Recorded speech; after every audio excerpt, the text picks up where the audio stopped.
Bonsoir, aujourd'hui je vais vous faire une petite review de la tablette Irulu, donc du constructeur Irulu, modèle X-Pro. Donc tablette de 10 pouces, comme on peut le voir ici, tablette X-Pro.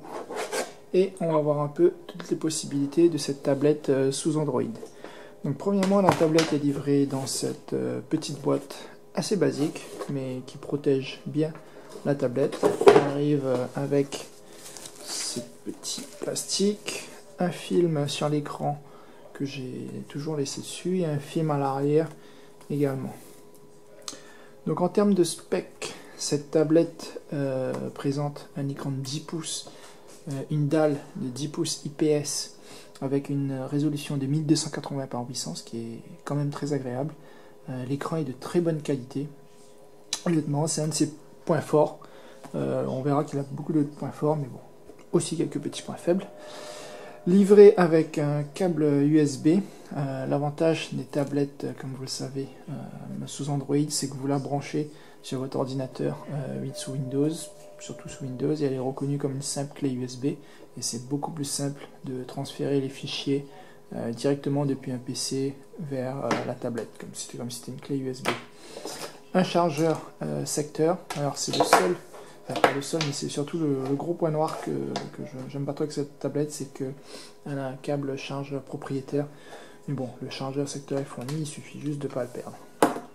Un petit manuel qui décrit très succinctement son utilisation, qui diffère pas beaucoup des autres marques bien connues, pour ne pas citer les coréennes, et ce manuel est également en français.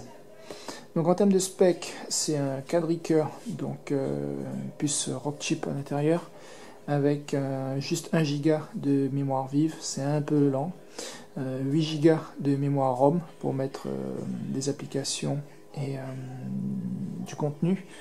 Donc vous avez accès à la Play Store de Google en standard.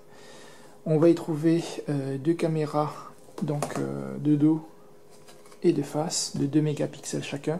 C'est un peu faible, c'est pas le plus fort, et il n'y a pas de flash. Par contre, on va trouver une connectique très très complète, donc traditionnel micro, carte micro SD, emplacement pour carte micro SD pour permettre de mettre une carte SD jusqu'à 32 Go, sortie casque, donc la prise chargeur, la prise USB pour se connecter au PC, le volume, et là c'est le bouton, le fameux bouton power on, enfin réveil plutôt, de la tablette. En termes de connectivité, elle se connecte en Wi-Fi.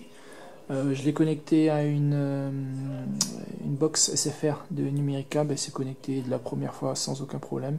Elle se connecte également en Bluetooth, donc connectivité Bluetooth. Je l'ai connectée à une enceinte et à un casque Bluetooth.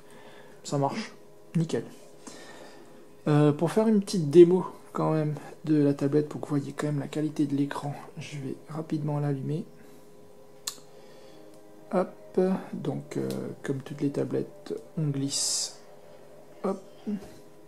On a, comme vous le voyez, la Play Store, les boutons en dessous ici pour revenir à l'écran actuel, les applis comme on a l'habitude de les voir sur les systèmes Android, et là on a par exemple Maps, on a les emails, on a photos, vraiment de tout. Donc là par exemple je vais prendre YouTube pour que vous voyez un peu la qualité. Et je vais lancer le play. Donc là, c'est du YouTube sur Wi-Fi. Donc, vous voyez comme la qualité est quand même très sympa.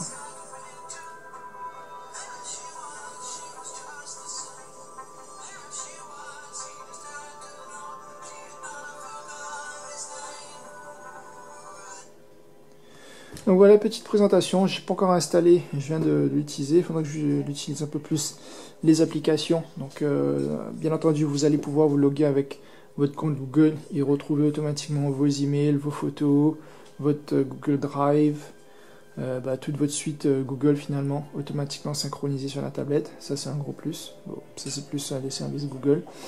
Et je vais tester un peu plus ce multimédia, les films, les formats, voir si c'est suffisamment rapide. Pour le moment, je constate que la tablette elle est assez véloce.